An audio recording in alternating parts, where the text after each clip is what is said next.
For the first time in Call of Duty history, there will be zombies in a Modern Warfare game.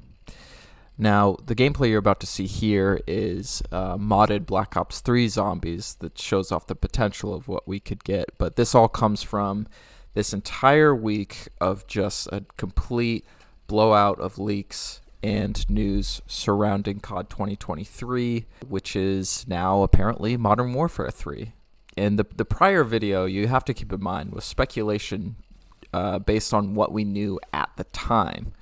Obviously, a lot's changed. Obviously, things are shifting around. So, Insider Gaming dropped an article recently that says the new Call of Duty title is Modern Warfare 3, or will be stylized with Roman numerals, as Modern Warfare 2 is. And it's the new Modern Warfare 3, because we have to reboot the entire trilogy, apparently. And it's being headed by Sledgehammer Games, as reported in the prior video. Obviously, it's supported by various other COD studios. You got to think that Infinity Ward is taking the reins on the campaign for this game, because it is, Modern Warfare is their story, it's their universe, with Sledgehammer filling in the gaps pretty much everywhere else. As we've reported before, this is coming off of being a premium DLC for Modern Warfare 2, and it's been changed into this fully fledged sequel. It's going to have campaign, multiplayer, zombies, and a new Warzone 2 map during the first season. Again, as reported in the last video, Las Almas, the map that's in both the Modern Warfare 2 campaign and the battle maps for Modern Warfare 2's ground war and invasion mode, and even Giant? Has anyone played Giant Infected?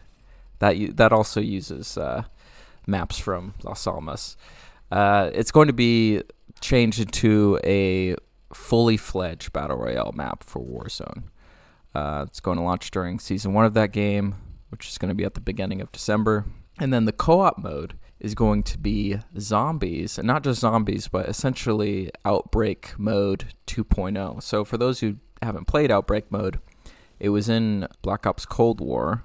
It was not round-based zombies, but it was more like an open-world, objective-based take on the zombie mode. And you had, instead of focusing on surviving, you were focused on completing these different objectives, getting loot, getting points, upgrading your loadout, so on and so forth.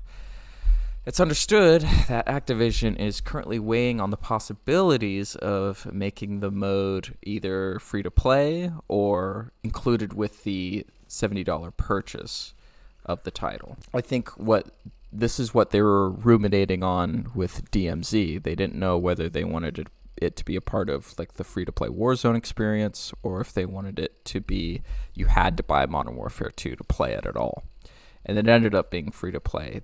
This mode, I think, is probably going to be a part of the premium title, because we've yet to have a free-to-play zombie experience up to this point outside of COD Mobile.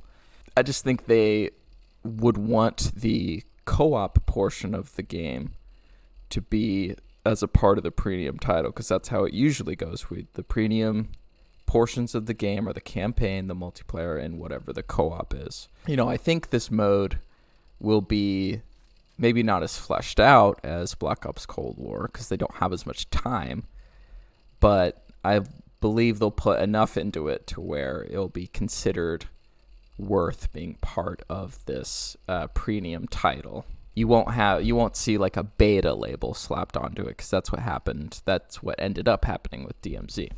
Where I was right on the previous video, I was right about Warzone in the new Warzone map. Maybe I'm right about multiplayer, because that's the only thing that wasn't touched on in this in the news recently.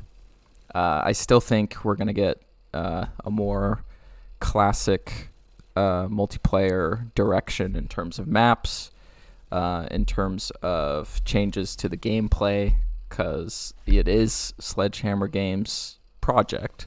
so they can make the changes they need to make the game play closer to a classic COD, kind of like what they did with Vanguard, but hopefully without, the game breaking every other week. Where I was wrong due to lack of info / change of direction, the campaign, I guess it's not going to be like a side story. I guess like we're picking up where we left off. Infinity Ward is overseeing that because it is their story.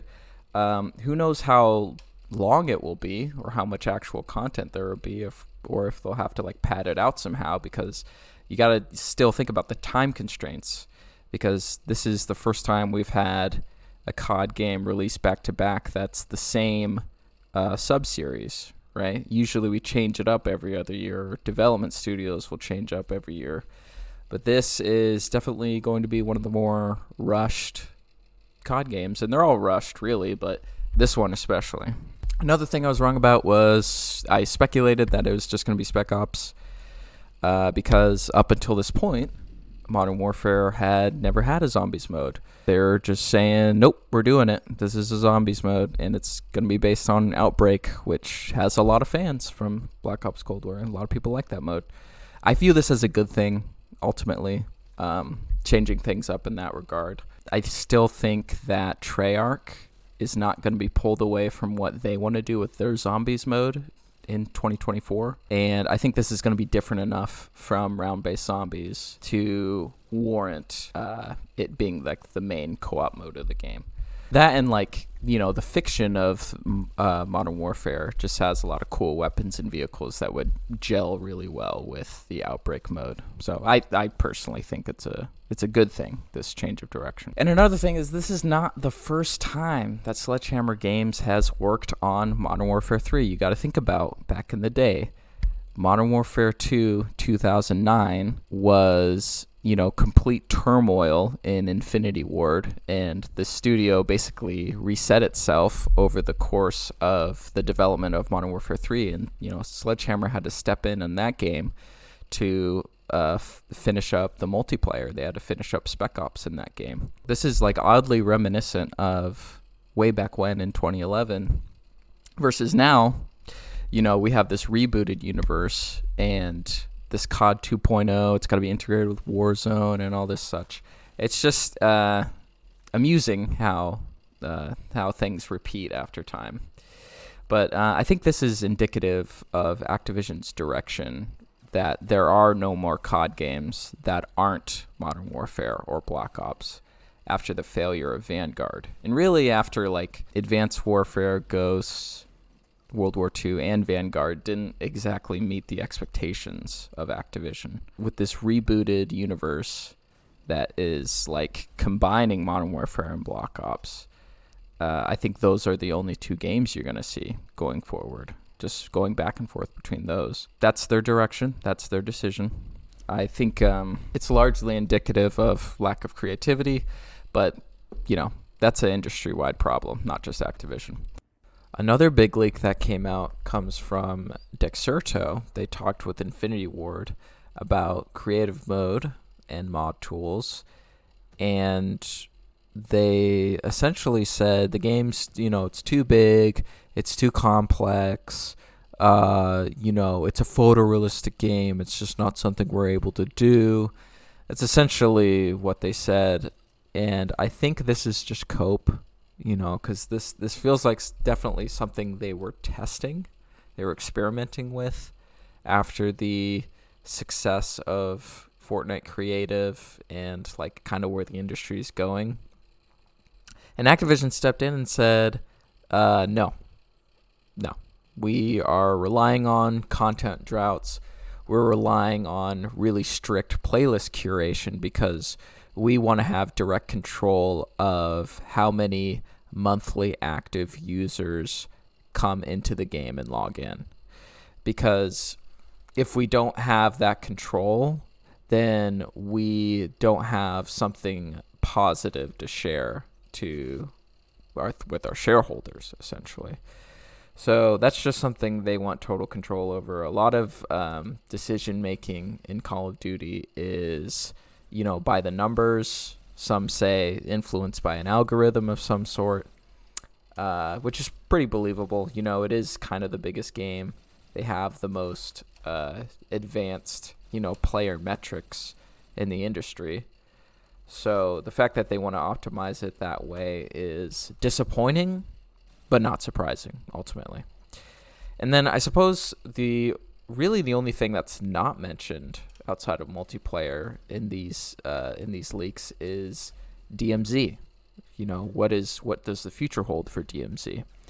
And it can kind of go either way. You know, it could continue with Modern Warfare 3 with new quests and new missions on the Las Almas map, or they could just scrap it and just have all the content for that game just cut off at the final season of Modern Warfare 2. You know, it's kind of up in the air. I don't think it's promising right now because of like the pay to win bundles that have, you know, gameplay changing effects for DMZ. That's not a good sign. Especially, you know, if that leaks over into other modes. So, you know, not super promising there. They slapped a beta label on it from the very beginning. That never really sat right with me. You know, it just is what it is. Keep your fingers crossed, I guess, DMZ fans. Keep your fingers crossed. All right, so that's pretty much going to do it for the video here today. Be sure to like, subscribe, ring the notification bell for the latest Call of Duty content.